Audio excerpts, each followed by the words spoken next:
الله أكبر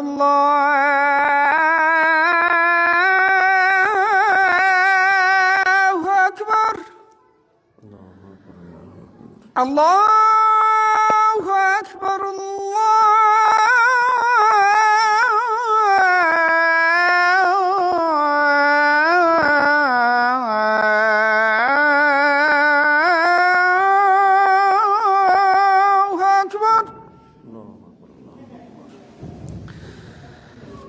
أشهد أن لا إله إلا الله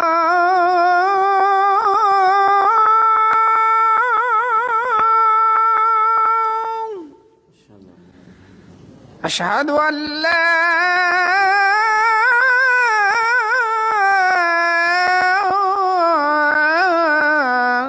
إله إلا الله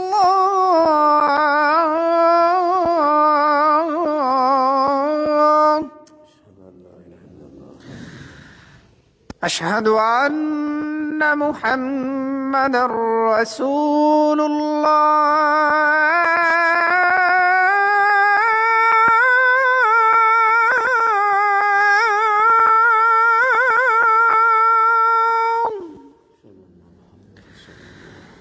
أشهد أن محمدًا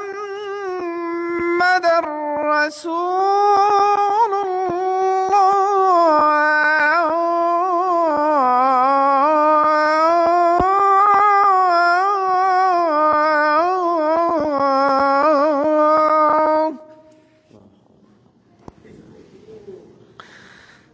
حي على الصلاة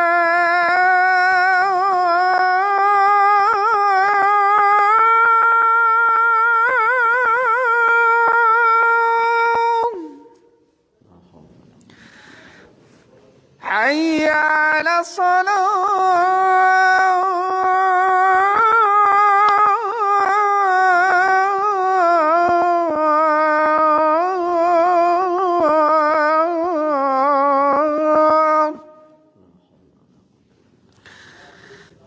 حي على الفلاح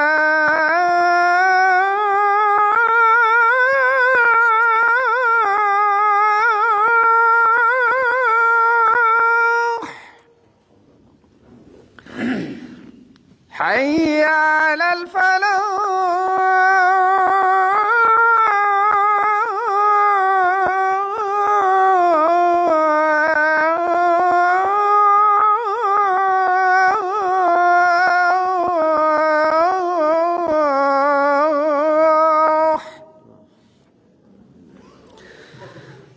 الله أكبر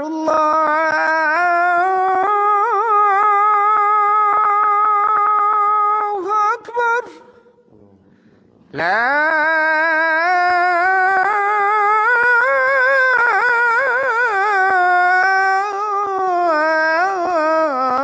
إله إلا الله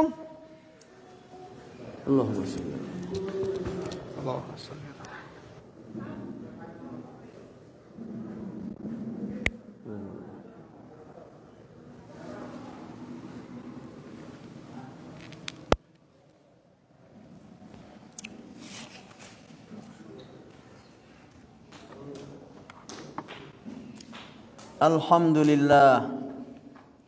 الحمد لله نحمده ونستعينه ونستغفره ونؤمن به ونتوكل عليه ونعوذ بالله من شرور أنفسنا ومن سيئات أعمالنا من يهده الله فلا مضل له ومن يضلل فلا هادي له وأشهد أن لا إله إلا الله وحده لا شريك له وأشهد أن محمدًا عبده ورسوله يا أيها الذين آمنوا اتقوا الله حق تقاته ولا تموتن إلا وأنتم مسلمون يا أيها الناس اتقوا ربكم الذي خلقكم الذي خلقكم من نفس واحدة وخلق منها زوجها وبث منهما رجالا كثيرا ونساء واتقوا الله الذي تساءلون به والأرحام إن الله كان عليكم رقيبا يا أيها الذين آمنوا اتقوا الله وقولوا قولا سديدا يصلح لكم أعمالكم ويغفر لكم ذنوبكم ومن يطع الله ورسوله فقد فاز فوزا عظيما أما بعد فإن أصدق الحديث كتاب الله وخير الهدي هدي محمد صلى الله عليه وسلم وشر الأمور محدثاتها وكل محدثة بدعة وكل بدعة ضلالة وكل ضلالة في النار قال الله تبارك وتعالى في كلامه المجيد وفرقانه الحميد أعوذ بالله من الشيطان الرجيم إن الذين قالوا ربنا الله ثم استقاموا تتنزل عليهم الملائكة ألا تخافوا ولا تحزنوا وأبشروا بالجنة التي كنتم توعدون الآية সমস্ত প্রশংসা সমস্ত ইবাদত সেই মহান রব্বুল আলামিনের জন্য যে মহান রব্বুল আলামিন আমাদেরকে সৃষ্টি করেছেন, যিনি আমাদের রিজিক দাতা, যিনি আমাদের জীবন মরণের মালিক, যিনি এই মহাবিশ্বের পরিচালক এবং ব্যবস্থাপক, সেই মহান রব্বুল আলামিনের জন্য সমস্ত প্রশংসা। আলহামদুলিল্লাহ। দুরুদ এবং সালাম বর্ষিত হোক সাইয়্যিদুল মুরসালিন রহমাতুল আলামিন প্রিয় নবী মুহাম্মদুর রাসূলুল্লাহ সাল্লাল্লাহু আলাইহি ওয়াসাল্লামের উপর। আল্লাহুম্মা সাল্লি আলাইহি আল্লাহুম্মা বারিক আলাইহি। সম্মানিত উপস্থিতি, প্রিয় মুসাল্লিবৃন্দ, আজকে জুমার দিন। এই জুমার দিনের গুরুত্ব এবং ফজিলত যদি মানুষ বুঝতো তাহলে অনেক আগে মসজিদ ভরপুর হয়ে যেত। মসজিদে মুসাল্লির সংখ্যা এত কম হতো না যদি মানুষ এই আজকের দিন, এই জুমার দিনের গুরুত্ব, এর ফজিলত যদি মানুষ বুঝতে পারত। বুঝে না বলেই মসজিদ এখনো খালি। মানুষ যে এলাকাতে নাই তা কিন্তু নয়, মানুষ আছে না ঘরবাড়িতে, তারা দুনিয়ার কাজকর্মে ব্যস্ত আছে। অথচ এই জুমার দিন সবচেয়ে পবিত্র দিন, সবচেয়ে মর্যাদাবান দিন। নবী করিম সাল্লাল্লাহু আলাইহি সাল্লাম বলেছেন, ইন্না মিন আফদালি আইয়ামিকুম ইয়াউমাল জুমআহ। জুমার দিন হচ্ছে তোমাদের সর্বশ্রেষ্ঠ দিন। এই দিন আল্লাহ তাআলা আদম আলাইহিস সালামকে সৃষ্টি করেছেন। এই দিন আল্লাহ তাআলা আদম আলাইহিস সালামকে জান্নাতে পাঠিয়েছেন। এই দিনেই তিনি এই দুনিয়াতে আগমন করেছেন। এই জুমার দিন আল্লাহ তাআলা আদমকে সৃষ্টি করেছেন, তার মানে কি? আমাদেরকেও আল্লাহ তাআলা এই দুনিয়াতে আদমের মাধ্যমে পাঠিয়েছেন এই জুমার দিনে। ওয়ালা তাকুমুস সাআতু ইল্লা ফীহ। এই জুমার দিন হচ্ছে কিয়ামতের দিন। জুমার দিন দুনিয়া ধ্বংসের দিন, কিয়ামতের দিন। জুমার দিন ফজর হওয়ার সাথে সাথে এমনকি ফজরের আগে থেকেই যত মাখলুক আছে, জিন ইনসান ছাড়া, মানুষ এবং জিন ছাড়া যত সৃষ্টি আছে, সবাই কান পেতে অপেক্ষা করে। সবাই ওই ইসরায়েল ফেরেশতা সিংহার অপেক্ষায় থাকে, না জানি এই জুমার দিন ফু দিয়া দেয় কিনা, না জানি কিয়ামত হয়ে যায় কিনা। মানুষ এবং জিন ছাড়া পশু পাখি, গাছপালা, এই আসমান জমিন যা কিছু আছে আল্লাহর ভয়ে কাঁপতে থাকে, সিংহায় ফু দেওয়ার অপেক্ষায় থাকে। তারা আতঙ্কের মধ্যে থাকে, ভীত সন্ত্রস্ত থাকে, না জানি এই জুমার দিনে কিয়ামত হয়ে যায় কিনা। কিন্তু মানুষের কোনো খবর নাই। মানুষ এটা বুঝে না। যদি বুঝতো তাহলে প্রস্তুতি নিয়ে অনেক আগেই মসজিদে চলে আসতো। আল্লাহ সুবহানাহু ওয়া তাআলা যেন আমাদেরকে বুঝার তৌফিক দান করেন, আল্লাহুম্মা আমিন। আল্লাহ তাআলা কোরআনে কি বলেছেন? ইয়া আইয়ুহাল্লাযীনা আমানু ইযা নুদিয়া লিস-সালাতি মিন ইয়াউমিল জুমআতি ফাসআউ ইলা যিকরিল্লাহি ওয়া যারুল বাই'। আল্লাহ তাআলা বলেন, হে ঈমানদারগণ, যখন জুমার দিন আজান দেওয়া হয়, জুমার আজান যখন দেওয়া হবে, তখন তোমরা আল্লাহর স্মরণের উদ্দেশ্যে দ্রুত চলে আসো। ওয়াদারুল বাই', বেচা কেনা, কাজকর্ম, এগুলো সব ছেড়ে দাও। এগুলো ছেড়ে দিয়ে মসজিদে চলে আসো, আল্লাহর ঘরে চলে আসো, সালাতের জন্য চলে আসো। এই কথা কে বলেছেন? আল্লাহ সুবহানাহু ওয়া তাআলা বলেছেন পবিত্র কোরআনের মধ্যে, সূরা জুমার মধ্যে। সুতরাং জুমার আজান হয়ে গেলে কেনা বেচা করা হারাম। এই আয়াত থেকে বোঝা যাচ্ছে আজান হয়ে যাওয়ার পরে আর কোনো কাজকর্ম করা চলবে না, মসজিদে চলে আসতে হবে। কিন্তু মানুষ এটা বুঝে না, কাজকর্ম করতেই থাকে। অনেকে আসে একবার শেষ মুহূর্তে, এসে কোনো রকমে 2 রাকাত সালাত তারা ধরে।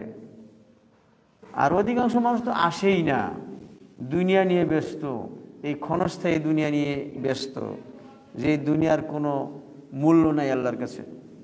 দুনিয়া কয় দিনের হিসাব করেছেন কি? যদি আমরা হিসাব করতাম তাহলে আমরা বুঝতে পারতাম যে দুনিয়া কত সংক্ষিপ্ত, আখিরাত কত দীর্ঘ। ওয়াল আখিরাতু খায়রু ওয়া আবকা। এই যে মানুষ দুনিয়াতে কাজকর্ম নিয়ে ব্যস্ত আছে, আজান হয়ে গেছে, জুমায় আসতেছে না, এর কারণটা কি? দুনিয়া নিয়ে ব্যস্ত, দুনিয়া কামাই করা নিয়ে ব্যস্ত, চাষাবাদ নিয়ে ব্যস্ত। কেমনে দুনিয়াতে সে সুখী হবে, সৌভাগ্যবান হবে, দুনিয়ার সম্পদ জড়া করবে, এইটা নিয়ে ব্যস্ত আছে, নাকি অন্য কোনো কাজে? দুনিয়ার সুখ শান্তি আরাম আয়েশ তারা অর্জন করা চাইতেছে, অথচ আখিরাতের সুখ শান্তি অর্জন করাটাই বেশি গুরুত্বপূর্ণ। যারা এটা বুঝতে পেরেছে তারা বিরাট এক কল্যাণের মধ্যে রয়েছে, তারাই বুদ্ধিমান, তারাই সৌভাগ্যবান। আল্লাহ সুবহানাহু ওয়া তাআলা যেন আমাদেরকে এই সঠিক বুঝটা দান করেন, আল্লাহুম্মা আমিন। সম্মানিত উপস্থিতি, কোরআনের একটা আয়াত আমি পাঠ করেছি আপনাদের সামনে। এই আয়াতের আলোকেই জুমার খুতবা আজকে সমাপ্ত করার চেষ্টা করব ইনশাআল্লাহ। আজকে মানুষ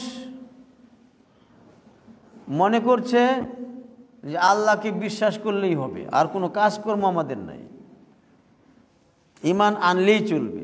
আমরা তো আল্লাহকে বিশ্বাস করি, আমরা তো মুসলমান। অধিকাংশ মানুষ এটাই মনে করে যে আল্লাহকে বিশ্বাস করলেই আমরা নাজাত পেয়ে যাব, ঈমান আনলেই যথেষ্ট হয়ে যাবে। যদি বিশ্বাস করি আল্লাহ আমাদের প্রতিপালক, আল্লাহ আমাদের স্রষ্টা, কিয়ামত আছে, আখিরাত আছে, মরার পরে আল্লাহ তাআলা জীবিত করবেন, এটুকু বিশ্বাস করলেই চলবে। আর কোনো দায় দায়িত্ব নাই। অধিকাংশ মানুষ এটাই মনে করে। ইসলাম বলতে এটুকুই বুঝে, এর বেশি বুঝতে চায় না। আমার কথাটা আপনারা বুঝতেছেন? একদম সহজভাবে বলতেছি। যারা মনে করে ঈমান আনলেই চলবে, আল্লাহকে বিশ্বাস করলেই চলবে, আর কোনো দায় দায়িত্ব নাই, জুমায় না গেলাম তাতে কি হয়, তাতে কি হবে, নামাজ না পড়লাম তাতেই বা কি ক্ষতি হবে, ঈমান তো আছে যথেষ্ট, এরকম যারা মনে করবে তারা বিরাট বড় ভুলের মধ্যে আছে। আল্লাহ তাআলা বলেন, ইন্নাল্লাযীনা ক্বালু রাব্বুনাল্লাহু সুম্মা ইসতাকামু তাতানাজ্জালু আলাইহিমুল মালাঈকাতু আল্লা তাখাফু ওয়া লা তাহজানু ওয়া আবশিরু বিল জান্নাতিল্লাতী কুনতুম তুআদুন।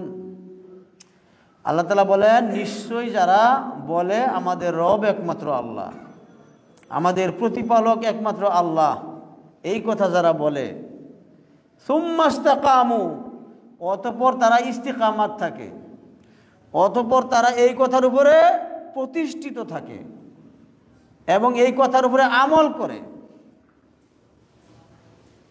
তাতানাজ্জালু আলাইহিমুল মালাঈকা, তাদের মৃত্যুর সময় আল্লাহর পক্ষ থেকে ফেরেশতারা চলে আসবেন সুখবর দেওয়ার জন্য, জান্নাতের সুখবর দেওয়ার জন্য চলে আসবেন আল্লাহর পক্ষ থেকে ফেরেশতারা।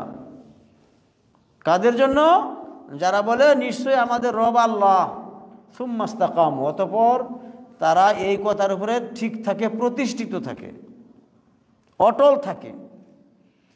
একটু ভালো করে চিন্তা করবেন, আল্লাহ তাআলা কিন্তু এই আয়াতে এইটা বলেন নাই যে ঈমান আনলেই চলবে, রব্বুনাল্লাহ, আমাদের রব আল্লাহ, এইটুকু বললেই জান্নাতি হয়ে যাবে, সুখবর চলে আসবে, এটা কিন্তু আল্লাহ তাআলা বলেন নাই। এটা কি বলছেন?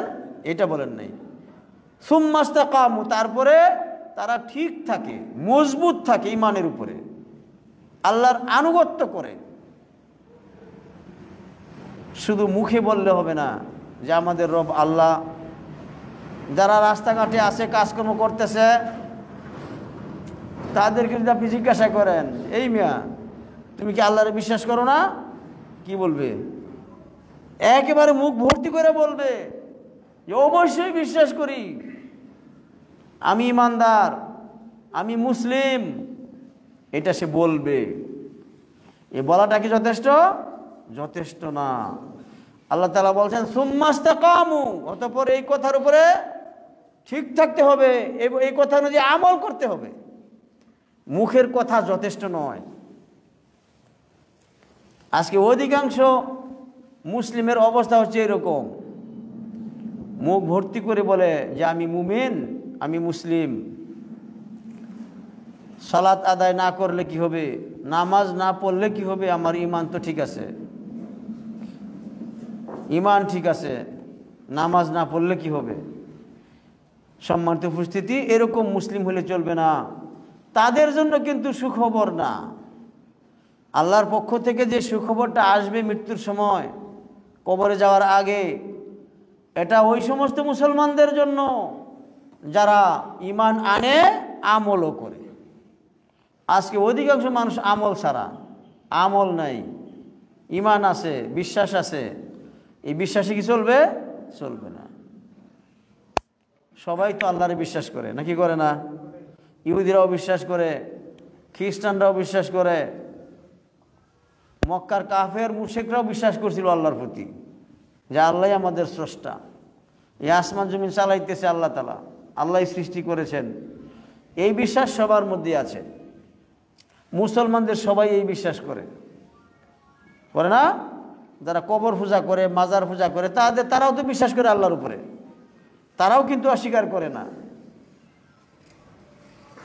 ফিলিস্তিনে ইহুদিরা মারতেছে মুসলমানদেরকে, কচু কাটা করতেছে, ঘরবাড়ি সব ভেঙে তছনছ করে ফেলেছে, জুলুম আর জুলুম, হাজার হাজার মুসলমানদেরকে হত্যা করেছে, এখনো করে যাচ্ছে, বাড়িঘর ছাড়া করে ফেলেছে। তারপরেও তারা বলে যে আমরা হইলাম আল্লাহর সর্বশ্রেষ্ঠ বান্দা। ইহুদিরা কি বলে? যে আমরা আল্লাহর সর্বশ্রেষ্ঠ বান্দা, সর্বশ্রেষ্ঠ সৃষ্টি, এই কথা তারা বলে। অথচ যেইভাবে মুসলমানদেরকে মারতেছে ফিলিস্তিনে, এই সভ্য সমাজে বর্তমানে কোনোভাবেই এটা মেনে নেওয়া যায় না। যার মধ্যে বিবেক বুদ্ধি আছে, মানবতা যাদের মধ্যে আছে, তারা এইভাবে মানুষ মারতে পারে না। নারী পুরুষ বৃদ্ধ নিরপরাধ মানুষকে মারতেছে, তারপরে বলে কি আমরা আল্লাহর বান্দা, আল্লাহর সর্বশ্রেষ্ঠ বান্দা তারা বলে।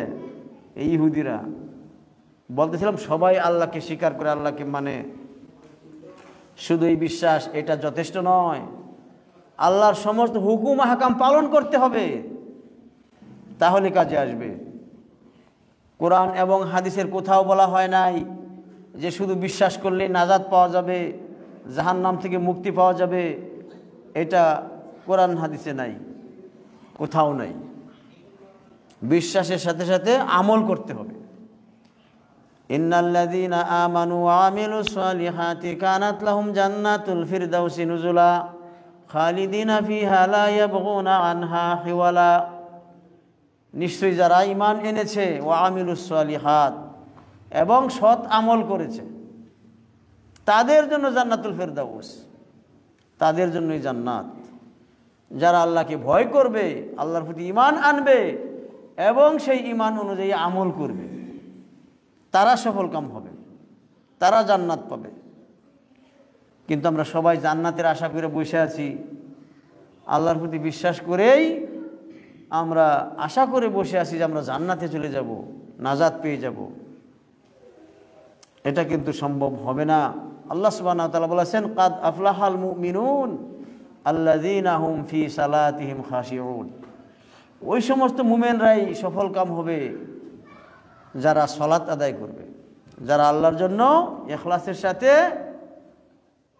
সালাত আদায় করবে। এটা হচ্ছে 1 নম্বর বৈশিষ্ট্য, 1 নম্বর গুণ, নাজাত পাওয়ার জন্য, সফলকাম হওয়ার জন্য। সুতরাং ঈমান শুধু মুখে মুখে আনলে হবে না, শুধু মুখে মুখে ঈমান প্রকাশ করলে চলবে না। ঈমানটা অন্তরের মধ্যে থাকতে হবে, হৃদয়ের গভীর থেকে ঈমান আনতে হবে। এবং যে ঈমানটা আপনাকে আমলের দিকে নিয়ে যাবে, সেইটা হলো আসল ঈমান।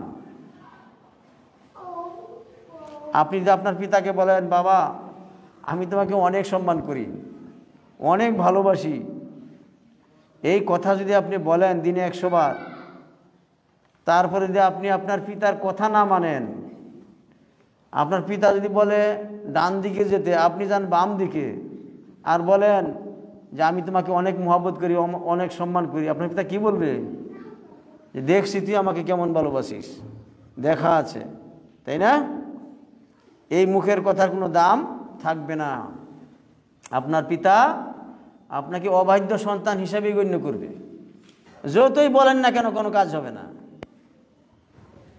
একজন লোক যদি তার স্ত্রীকে বলে যে তোমাকে আমি সবচেয়ে বেশি ভালোবাসি, এই কথা যদি মুখ দিয়ে বলে, কিন্তু স্ত্রীর কোনো চাহিদা পূরণ করে না, ভালো কাপড় চোপড় আনে না, হ্যাঁ, তারপরে খরচপাতি ঠিক মতো দেয় না, তাহলে স্ত্রী কি বলবে? যে তোমার ভালোবাসা দেখা হয়ে গেছে। স্ত্রীর কোনো আবদার রক্ষা করে না, তাহলে আপনি মিথ্যাবাদী হিসেবে গণ্য হবেন। কথা ঠিক না বেঠিক? আপনি যদি বলেন যে আমি আল্লাহর রাসূলকে অনেক ভালোবাসি, আমরা আশেকে রাসূল, রাসূলের প্রেমিক, এরকম কথা বলেন আমাদের দেশে? অবশ্যই আপনারা শুনেছেন। রবিউল আউয়াল মাস আসলে মিলাদ আর মিলাদ, ঈদে মিলাদুন নবী করে না? রাসূলের নামে কত কিছু বলে, কিন্তু যদি তার রাসূলের সুন্নত যদি পালন না করে, তাহলে এই মুখে মুখে ভালোবাসার কোনো দাম আছে? কোনো দাম নাই। আল্লাহ তাআলা বলেন, কুল ইন কুনতুম তুহিব্বুনাল্লাহা ফাত্তাবিউনি ইউহিব্বুকুমুল্লাহ ওয়া ইয়াগফির লাকুম যুনুবাকুম। হে নবী, তুমি বলে দাও, তোমরা যদি আল্লাহকে ভালোবেসে থাকো, ফাত্তাবিউনি, তাহলে তোমরা রাসূলুল্লাহ সাল্লাল্লাহু আলাইহি সাল্লামের সুন্নতের অনুসরণ করো। সুতরাং যে ব্যক্তি দাবি করবে যে আমরা রাসূলকে ভালোবাসি, রাসূলকে সম্মান করি, কিন্তু তারা যদি রাসূলের তরিকা মোতাবেক না চলে, সুন্নত মোতাবেক যদি না চলে, তাহলে এই ভালোবাসার কোনো দাম নাই, কোনো মূল্য নাই। সম্মানিত উপস্থিতি, আমরা যেন বোঝার চেষ্টা করি। মুখে বলতেছি আমরা আল্লাহর রাসূলকে সম্মান করি, ভালোবাসি, কাজে কর্মে করতেছি উল্টা। যেটা করতে রাসূল নিষেধ করেছেন সেটাই আমরা করতেছি। আমরা বিভিন্ন প্রকার বেদাতে, শিরকের মধ্যে যদি আমরা লিপ্ত থাকি, তাহলে আল্লাহকে বিশ্বাস করার কোনো দাম নাই, রাসূলের ভালোবাসা মুখ দিয়ে প্রকাশ করার কোনো মূল্য নাই। আজকে এই মসজিদ এই জন্যই এখানে প্রতিষ্ঠিত হয়েছে। আপনাদের একজন দিনী ভাই, প্রতিবেশী বন্ধু এই মসজিদটা করেছেন। কি জন্য করেছেন? যাতে করে এখানে সঠিক ইমানের শিক্ষা হয়, সহিহ সুন্নাহর যেন প্রচার হয়, প্রসার হয়, এই জন্য তিনি এটা প্রতিষ্ঠা করেছেন। আশপাশে মসজিদ কি কম আছে নাকি? অনেক মসজিদ আছে, অনেক মাদ্রাসা আছে। তারপরেও এটা তিনি করেছেন কি জন্য? যাতে আমাদের মাঝে দিনের সঠিক শিক্ষাটা আসে, রাসূলের সুন্নত অনুযায়ী যেন নামাজ আমরা পড়তে পারি, এই জন্য তিনি এটা করেছেন। তিনি আপনাদের কাছে টাকা চান না, পয়সা চান না। তিনি চান যে আপনারা সঠিক পথে চলেন, আপনারা অন্ধকার থেকে বের হয়ে এসে আলোর পথে চলেন, আপনাদের আখিরাতের যেন কল্যাণ হয়, এই জন্য তিনি এটা করেছেন। সম্মানিত উপস্থিতি, মুখে মুখে ইসলামের দাবি করলে চলবে না, ইসলামকে সঠিকভাবে মানতে হবে, কোরআন এবং হাদিসে যেভাবে আসে সেভাবে মানতে হবে। আজকে অধিকাংশ মুসলিম হয়ে গেছে, নাম কেউ আসতে মুসলিম, শুধু নামে মুসলিম, কামে মুসলিম না। সামনে আসতেছে বিভিন্ন অনুষ্ঠান, যারা আজকে জুমার নামাজে নাই, ফজর নামাজও পড়ে নাই, এক ওয়াক্ত নামাজও পড়বে না, আর সপ্তাহ 2 পরে তাদেরকে মসজিদে পাওয়া যাবে কি পাওয়া যাবে না? পাওয়া যাবে। কয়দিনের জন্য? এক মাসের জন্য, এক রাতের জন্য, মাত্র এক রাতের জন্য পাওয়া যাবে। এটার নাম ইসলাম? এক রাতে নামাজ পড়লেই জান্নাতে যাওয়া যাবে? এই হালুয়া রুটি এগুলো খাইলে অনেক সব হবে তারা মনে করে সফল কাম হয়ে যাবে। সারা বছর নামাজ নাই, রোজা নাই, ওযু নাই, গোসল নাই, এক রাত্রে নামাজ পড়ে শেষ করে দিল। এইটার নাম ইসলাম না। এইরকম ইমানে কোনো কাজ হবে না। কোরআনে 5 ওয়াক্ত সালাত আল্লাহ তাআলা ফরজ করেছেন, 5 ওয়াক্ত সালাত আদায় করতে হবে। জুমার নামাজ ফরজ করেছেন, সপ্তাহে একবার এই সালাত আদায় করতে হবে। ইসলামের যাবতীয় হুকুম আহকাম আপনি সামর্থ্য অনুযায়ী পালন করবেন, তাহলে আপনি মুসলিম, তাহলে আপনি সার্থক হবেন। এটাই তো আল্লাহ তাআলা বলেছেন, ইন্নাল্লাযীনা ক্বালু রাব্বুনাল্লাহু সুম্মা ইসতাকামু, যারা বলে আমাদের প্রতিপালক আল্লাহ, সুম্মা ইসতাকামু, অতঃপর তারা প্রতিষ্ঠিত থাকে। আবু বকর রাদিয়াল্লাহু তাআলা আনহু এই আয়াতের ব্যাখ্যায় বলেছেন যে মুখে বলে যে আমাদের রব একমাত্র আল্লাহ, অতঃপর আল্লাহর সাথে কাউকে শরীক করে না, এক আল্লাহর ইবাদত করে, তার সাথে কাউকে শরীক করে না। এটা কে বলছেন? আবু বকর রাদিয়াল্লাহু তাআলা বলছেন এই আয়াতের ব্যাখ্যায়। তো আজকে আমরা দেখতেছি অনেক মানুষ বলে আমাদের রব আল্লাহ, তারপর আল্লাহর সাথে শরীক করে না, শিরক করে না। অভাব নাই, কবরে গিয়া সিজদা করে, মাজারে গিয়া সিজদা করে, কবরবাসীর কাছে গিয়া দোয়া করে, সাহায্য চায়, রিজিক চায়, চাকরি চায়, সন্তান চায়, সব কিছুই তো করতেছে।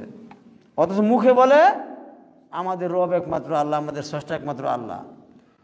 তাহলে এই ইমানের কোনো দাম আছে? কোনো দাম নাই।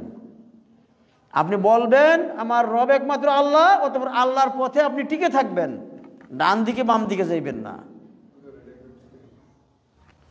সম্মানিত উপস্থিতি, আমরা যেন বুঝতে পারি যে সঠিক ইমান কাকে বলে, কোন ধরনের ইমান দিয়ে আমরা সফল কাম হতে পারবো, সেটা যেন আমরা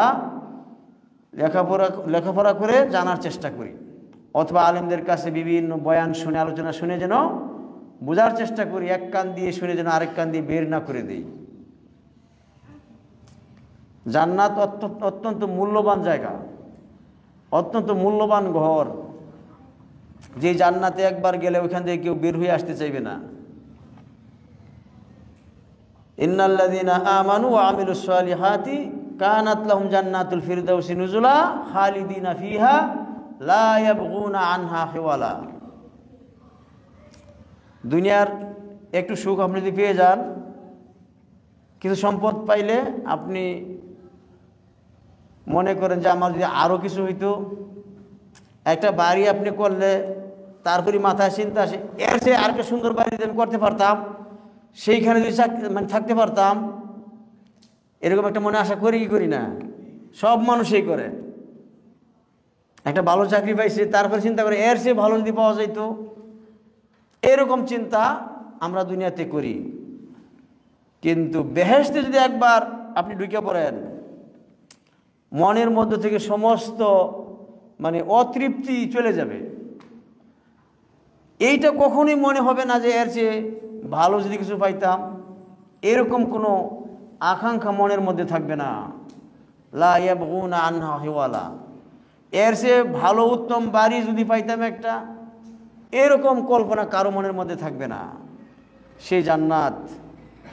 সেই জান্নাতে যেতে হলে আমল করতে হবে, শুধু ঈমান আনলে চলবে না।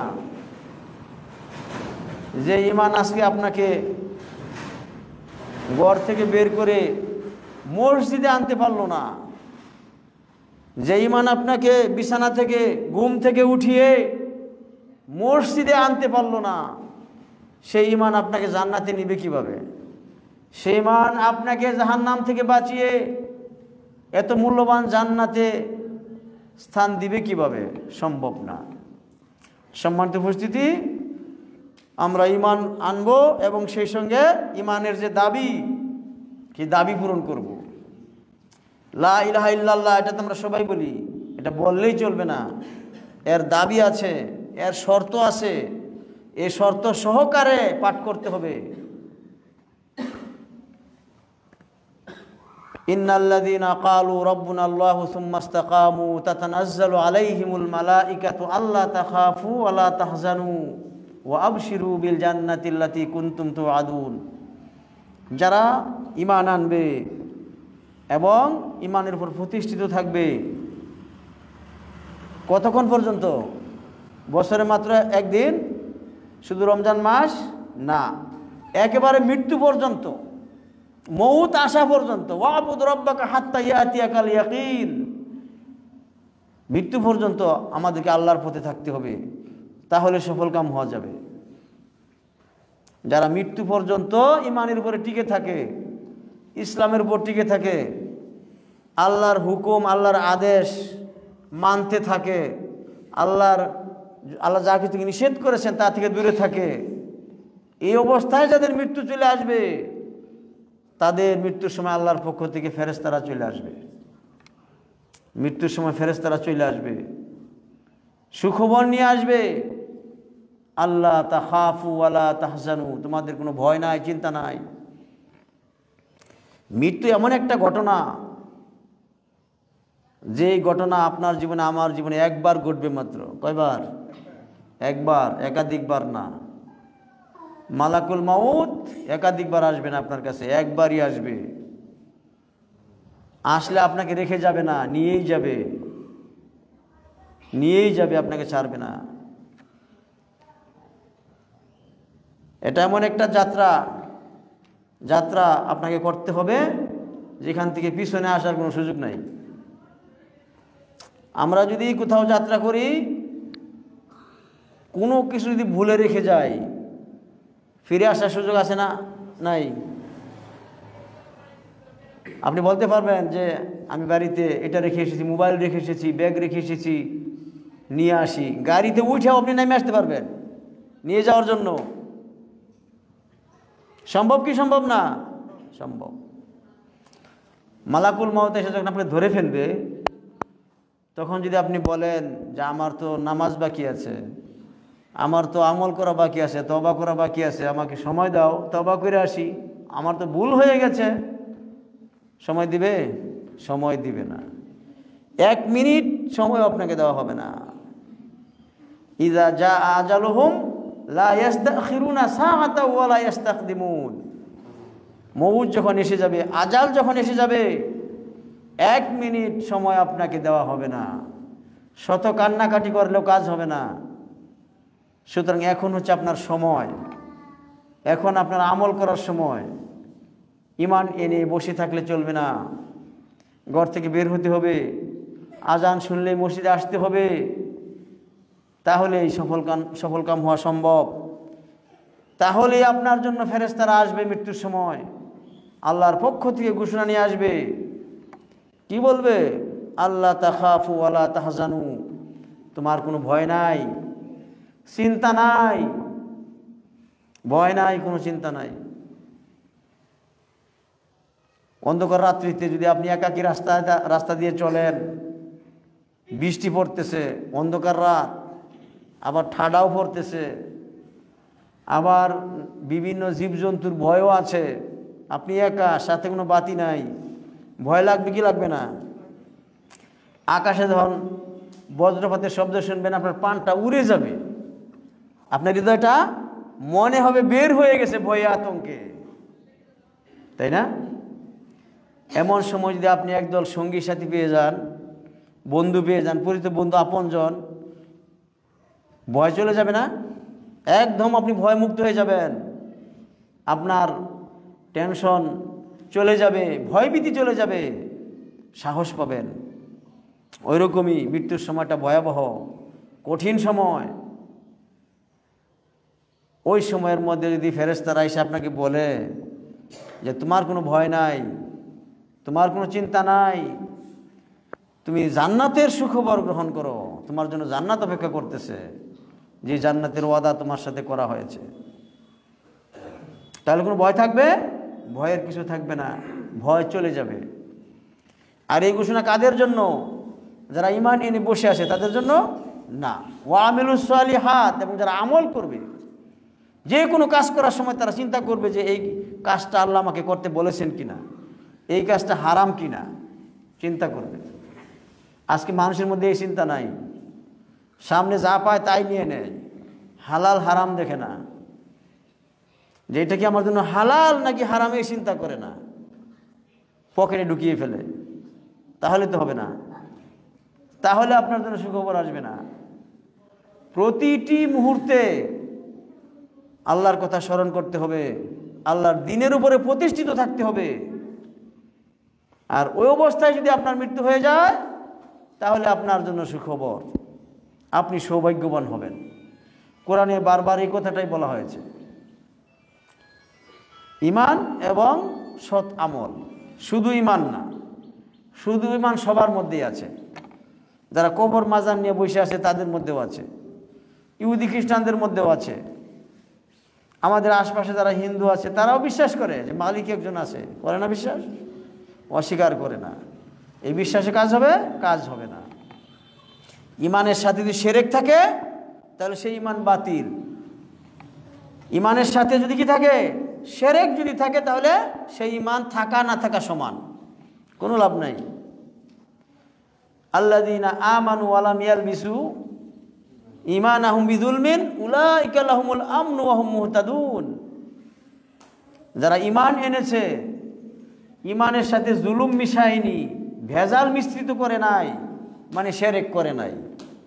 ঈমান আনার পরে আল্লাহর সাথে কি করে নাই?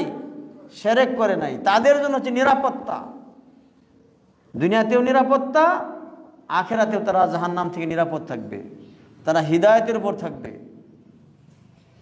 আজকে আমাদের দেশের, আমাদের সমাজের সবাই তো বিশ্বাস করে, সবাই তো ঈমানদার, কিন্তু ঈমানের মধ্যে জুলুম আছে না নাই? জুলুম আছে, সবচেয়ে বড় জুলুম আছে, ছোট জুলুমও আছে, সব ধরনের জুলুমই আছে। সবচেয়ে বড় জুলুম কোনটা? সবচেয়ে বড় জুলুম কোনটা? শিরক। হ্যাঁ, লুকমান আলাইহিস সালাম তার সন্তানকে উপদেশ দিতে গিয়ে বলেছেন, ইয়া বুনাইয়া লা তুশরিক বিল্লাহ ইন্না শিরকা লা যুলমুন আযীম। নাম শুনে নাই? লুকমান হাকিম বিরাট বড় একজন আল্লাহর ওলি ছিলেন, অথবা নবী ছিলেন, মতভেদ আছে। তো তিনি তার সন্তানকে উপদেশ দিতে গিয়ে বলেছেন যে, হে আমার ছেলে, লা তুশরিক বিল্লাহ, আল্লাহর সাথে শিরক করো না। ইন্না শিরকা লা যুলমুন আযীম, শিরক হচ্ছে সবচেয়ে বড় জুলুম। সুতরাং জুলুম করা যাবে না। ঈমান আনার পরে ঈমানের উপরে প্রতিষ্ঠিত থাকতে হবে। শিরকের দিকে যাওয়া যাবে না, মাজারের দিকে যাওয়া যাবে না, যে ওইখানে কল্যাণ আছে এমন বিশ্বাস করা যাবে না। ওইখানে কোনো কল্যাণ নাই। মাজার পূজার মধ্যে, কবর পূজার মধ্যে কোনো কল্যাণ নাই, বরং আপনার ঈমান শেষ হয়ে যাবে, ঈমান ধ্বংস হয়ে যাবে। আল্লাহর প্রতি ঈমান আনার পরে যদি অন্য কারো কাছে কিছু চান, দুনিয়া এবং আখিরাতের কল্যাণ যদি চান, তাহলে আপনার ঈমানই তো বাতিল হয়ে যাবে। সম্মানিত উপস্থিতি, আমাদেরকে ঈমানের উপরে, তাওহীদের উপরে, দ্বীনের উপরে মজবুত থাকতে হবে। দুনিয়া যদি আপনাকে লিখে দেওয়া হয়, তাহলেও আপনি ঈমান ছাড়বেন না। এই দুনিয়া যদি আপনাকে লিখে দেওয়া হয় যে সব দিয়ে দিব, তাহলে ঈমান থেকে সরা যাবে না, যদি আপনার ঈমানটা সঠিক হয়ে থাকে। আর জানি ঈমান শুধু মুখে মুখে 2 টাকা দিলেই তার ঈমান কি হয়ে যাবে? শেষ হয়ে যাবে। টাকার লোভ দেখে, সম্পদের লোভ দেখে তার ঈমান, সে ঈমান ছাড়া হয়ে যাবে, তার ঈমান নষ্ট হয়ে যাবে। সম্মানিত উপস্থিতি, আমাদের ঈমানটা যেন মজবুত হয়, ঈমানের উপর যেন আমরা প্রতিষ্ঠিত থাকতে পারি, সেই জন্য আমরা চেষ্টা করব মৃত্যু পর্যন্ত। ওয়াবুদ রব্বাকা হাত্তা ইয়াতিয়াকাল ইয়াকিন। ইয়াকিন মানে মৃত্যু। মৃত্যু আসা পর্যন্ত তুমি আল্লাহর পথে থাকো, আল্লাহর ইবাদত করতে থাকো, তাহলেই সফল কাম হওয়া যাবে। তাহলেই ফেরেশতারা আপনার জন্য সুখবর নিয়ে আসবেন। সম্মানিত উপস্থিতি, এখন প্রশ্ন করতে পারেন যে আমরা দ্বীনের উপরে, ঈমানের উপরে টিকে থাকবো কিভাবে? অনেক ফিতনা তো আছে না? নানান ধরনের লোভ সামনে আসবে, বাতিল পন্থীরা আপনাকে নষ্ট করার চেষ্টা করবে, বিভিন্নভাবে আপনাকে ধোঁকা দিবে। এই যে সুন্দর একটা প্রতিষ্ঠান এখানে হয়েছে, কি জন্য হয়েছে? সঠিক ঈমানের প্রচারের জন্য, সঠিক শিক্ষার জন্য এটা প্রতিষ্ঠিত হয়েছে। এখানে তাওহীদের শিক্ষা প্রচার করার জন্য, নবী করিম সাল্লাল্লাহু আলাইহি ওয়াসাল্লামের সুন্নত প্রতিষ্ঠা করার জন্য এই মসজিদ হয়েছে। এখানে মাদ্রাসা হবে ইনশাআল্লাহ। আপনাদের সন্তানেরা এখানে পড়াশোনা করবে, সঠিক ঈমান শিখবে, সঠিক দিন শিখবে। কিন্তু এক শ্রেণীর মানুষ এখানে ওয়াসওয়াসা দিবে, যারা হচ্ছে ওয়াহাবি, এরা হচ্ছে এই সেই নানান কথা আপনাদেরকে বলবে। এইভাবে আপনাদেরকে এই পথ থেকে সরানোর চেষ্টা করবে, বলবে যে এই মসজিদে যেও না, এটা জেএমবি মানে জঙ্গিদের মসজিদ, উমুক মসজিদ, তুমুক মসজিদ, এরকম বলতে পারে। কিন্তু ওই সমস্ত কথা কর্ণপাত করলে চলবে না। দৃঢ় থাকতে হবে, মজবুত থাকতে হবে, দুদুল্যমান থাকলে চলবে না, সন্দেহের উপর থাকলে চলবে না। বিশ্বাস রাখবেন, এখানে যেই প্রতিষ্ঠান হয়েছে এটা আপনাদের জন্য একটা নিয়ামত স্বরূপ।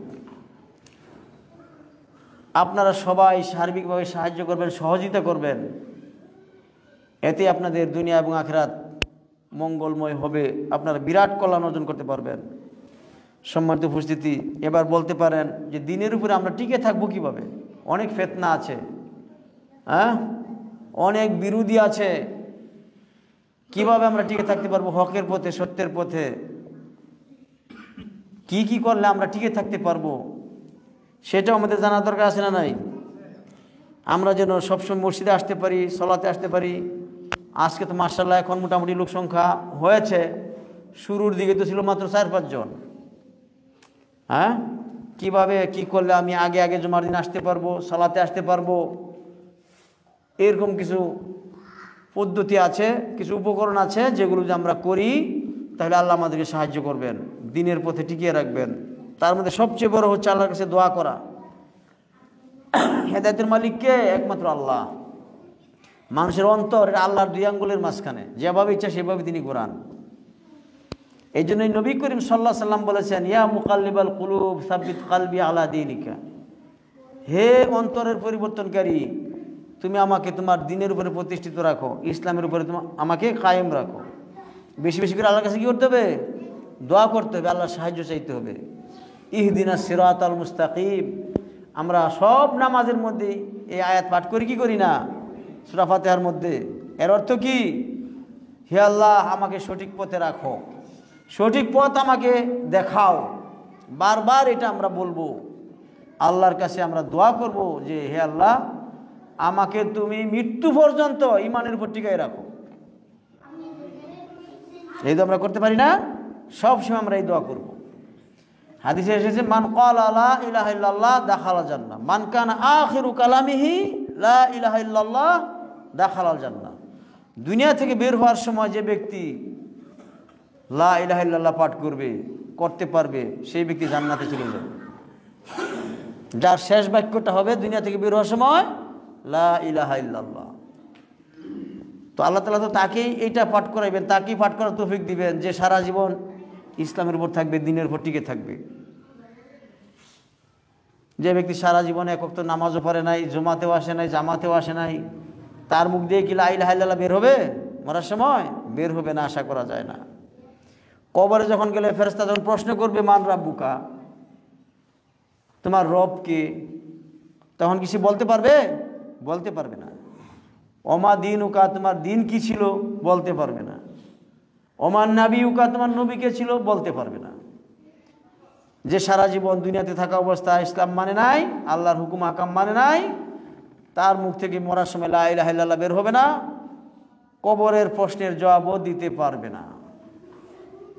কবরে কয়টা প্রশ্ন হবে? 3টা। যারা প্রশ্ন করবেন তাদের নাম কি? যারা প্রশ্ন করবেন ওই ফেরেশতাদের নাম কি? নাকির মুনকার। নাম কি? নাকির মুনকার, দুইজন ফেরেশতা, দুই ফেরেশতা এসে প্রশ্ন করবে, বসাবে মানুষকে। তো যারা আমল করবে, ভয় করবে এবং প্রস্তুতি গ্রহণ করবে সেই পরীক্ষার জন্য, সেটা হচ্ছে কঠিন পরীক্ষা, তারাই কেবলমাত্র বলতে পারবে রব্বি আল্লাহ, আমার রব আল্লাহ, ইসলাম হচ্ছে আমার দিন, আর মুহাম্মদ রাসূলুল্লাহ সাল্লাল্লাহু আলাইহি সাল্লাম ছিলেন আমার নবী। এই প্রশ্ন তারাই এই উত্তর দিতে পারবে যারা দুনিয়াতে নবী করিম সাল্লামকে চিনবে, আল্লাহর দিনকে চিনবে, আল্লাহকে যারা চিনতে পারবে। ইউসাব্বিতুল্লাহুল্লাযীনা আমানু বিল কাউলি সাবিতি ফিল হায়াতিদ দুনিয়া ওয়া ফিল আখিরাহ। আল্লাহ তাআলা ইউসাব্বিতুল্লাহুল্লাযীনা আমানু বিল কাউলি সাবিত, যারা ঈমান আনবে, ঈমান অনুযায়ী আমল করবে, তাদেরকে আল্লাহ তাআলা দুনিয়া এবং আখিরাতে সঠিক কথার উপরে টিকিয়ে রাখবেন, সঠিক কথা বলার তৌফিক দান করবেন। সম্মানিত উপস্থিতি, তাই আমরা বেশি বেশি দোয়া করব আল্লাহ তাআলা যেন আমাদেরকে সাহায্য করেন, মৃত্যু পর্যন্ত যেন আমাদেরকে দ্বীনের পথে চলার তৌফিক দান করেন। আল্লাহুম্মা আমিন। দ্বিতীয় হচ্ছে বেশি বেশি আল্লাহকে স্মরণ করা, বেশি বেশি জিকির করা আল্লাহকে। আল্লাহ তাআলা কোরআনে বলেছেন, ইয়া আইয়ুহাল্লাযীনা আমানু যকুরুল্লাহা যিকরান কাসীরা, হে ইমানদারগণ বেশি বেশি আল্লাহকে স্মরণ করো। আমরা জিকির বলতে কি বুঝি? ওই বিভিন্ন তরিকার জিকির, তাই না? এই জিকির না, হালকায় জিকির।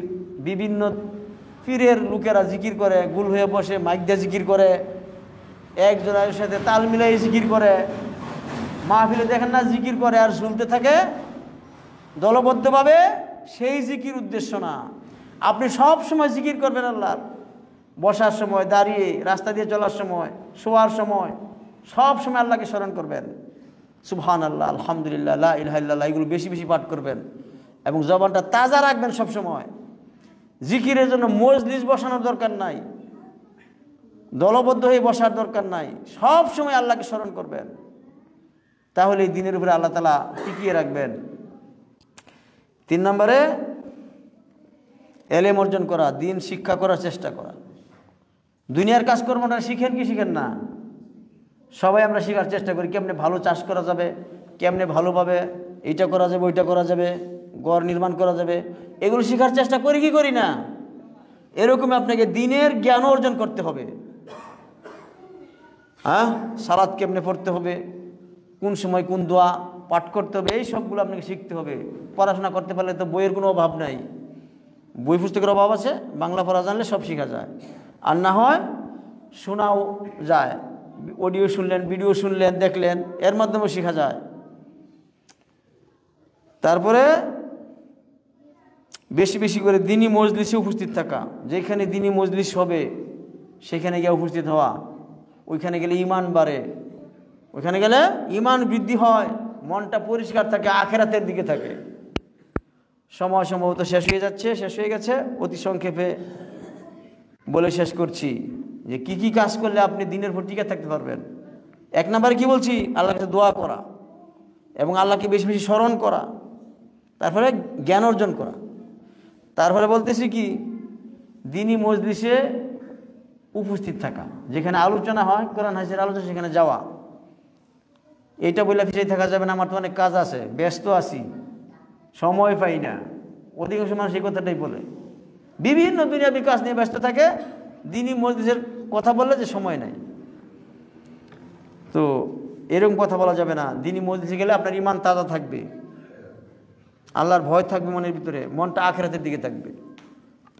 এমন একটা হাদিস আছে, আল্লাহ নবীর একজন সাহাবী, বিশিষ্ট সাহাবী হানজালা রাদিয়াল্লাহু তাআলা আনহু, তিনি একবার আবু বকর রাদিয়াল্লাহু তাআলা আনহুকে রাস্তায় পেয়ে বললেন, আমি তো মুনাফিক হয়ে গেছি। কে বলছেন? হানজালা রাদিয়াল্লাহু তাআলা আনহু। কাকে বলছেন? আবু বকরকে, যে আমি তো মুনাফিক হয়ে গেছি। আবু বকর রাদিয়াল্লাহু তাআলা বললেন, সুবহানাল্লাহ, এটা কেমন কথা? তুমি একজন বিরাট বড় সাহাবী, তুমি মুনাফিক হইলা কেমনে? তো হানজালা রাদিয়াল্লাহু তাআলা বললেন যে দেখো, আমি যখন আল্লাহর রাসূল সাল্লাল্লাহু আলাইহি ওয়াসাল্লামের কাছে থাকি, তিনি যখন জান্নাতের কথা বলেন, মনে হয় জান্নাতের ভিতরেই চলে গেছি। আর যখন জাহান্নামের ভয় দেখান, তখন আমার অন্তরটা ভয়ে কাঁপতে থাকে। কিন্তু যখন দুনিয়ার কাজকর্ম করি, বাড়িতে যাই, আদরের সন্তানদের প্রতি তাকাই, নিজের স্ত্রীর প্রতি দৃষ্টি দেই, ক্ষেত খামারে যাই, তখন ওই রকম অবস্থা আর থাকে না। দুনিয়ার ভালোবাসা অন্তরের মধ্যে ঢুকে পড়ে। রাসূলের কাছে থাকলে যেরকম মনের মধ্যে মনটা যেরকম থাকে, ওই রকম আর থাকে না। তো আমার মনের মধ্যে যেরকম হয়, এতে মনে হয় আমি মুনাফিক হয়ে গেছি। আবু বকর রাদিয়াল্লাহু আনহু বলেন, চলো আমরা যাই, রাসূলের কাছে গিয়ে বলে দেখি তিনি কি বলেন, যে আমাদের মনটা যে বাড়িতে আসলে এরকম হয়, আল্লাহর রাসূলের কাছে থাকলে যে এরকম হয়। তারা দুজন গেলেন, গিয়ে জিজ্ঞাসা করলেন, বললেন যে ইয়া রাসূলুল্লাহ, আপনার দরবারে যখন থাকি তখন আমাদের মনের অবস্থা থাকে একরকম, ঘর সংসারে গিয়ে ব্যস্ত হয়ে গেলে আমাদের মনের অবস্থা হয়ে যায় অন্যরকম। আমাদের ঈমান কি ঠিক আছে? আমরা কি মুনাফিক হয়ে গেছি? তখন রাসূলুল্লাহ সাল্লাল্লাহু আলাইহি ওয়াসাল্লাম বললেন যে আমার এখানে থাকা অবস্থায়, আমার মসজিদে থাকা অবস্থায় তোমাদের হৃদয় যেমন থাকে, মন যেমন থাকে, বাড়িতে গেলেও যদি এরকম থাকতো, ফেরেশতারা এসে তোমাদের সাথে মুসাফা করতো, রাস্তায় তোমাদের সাক্ষাৎ করতো, বিছানায় গিয়ে তোমাদেরকে সালাম দিতে মুসাফা করতো। কত বড় কথা দেখছেন? হ্যাঁ, দিনের মজলিসে ইলমি আলোচনায় বেশি বেশি উপস্থিত থাকতে হবে। আজকে জুমার সালাতে খুতবা অর্ধেক পার হয়ে যাওয়ার পরে আপনারা আসছেন, শুরুর দিকে কি বলছে আপনারা শুনতেই পারেন নাই। আজান দেওয়ার সাথে সাথে চলে আসতে হবে। বলেছে আজকে হচ্ছে কিয়ামতের দিন, জুমার দিন, এই দিন দুনিয়া ধ্বংস হয়ে যাবে, আর আপনি ব্যস্তই আছেন ক্ষেত খামার নিয়ে, কাজকর্ম নিয়ে। এটা হতে পারে না। ইয়া আইয়ুহাল্লাযীনা আমানু ইযা নুদিয়া লিস-সালাতি মিন ইয়াউমিল জুমআতি ফাসআউ ইলা যিকরিল্লাহ। হে ইমানদারগণ, জুমার নামাজের আজান যখন হয়ে যাবে, দৌড়িয়া আসো মসজিদে। ওয়াদারুল বাই, বেচা কেনা বাদ দাও, ঘর সংসার করা বাদ দাও। আজকে অধিকাংশ মানুষ কাজকর্ম নিয়ে ব্যস্ত থাকে, কাজ করতেই থাকে, লাস্টের দিকে আসে। অনেকে আবার জুমার নামাজ পায়ও না। আল্লাহ তাআলা যেন আমাদেরকে হেদায়েত করেন। আল্লাহুম্মা আমিন। আকুলু কাওলি হাযা আস্তাগফিরুল্লাহ লি ওয়া লাকুম ওয়া লিসাইরিল মুসলিমিন ফাস্তাগফিরুহু ইন্নাহু হুয়াল গফুরুর রহিম।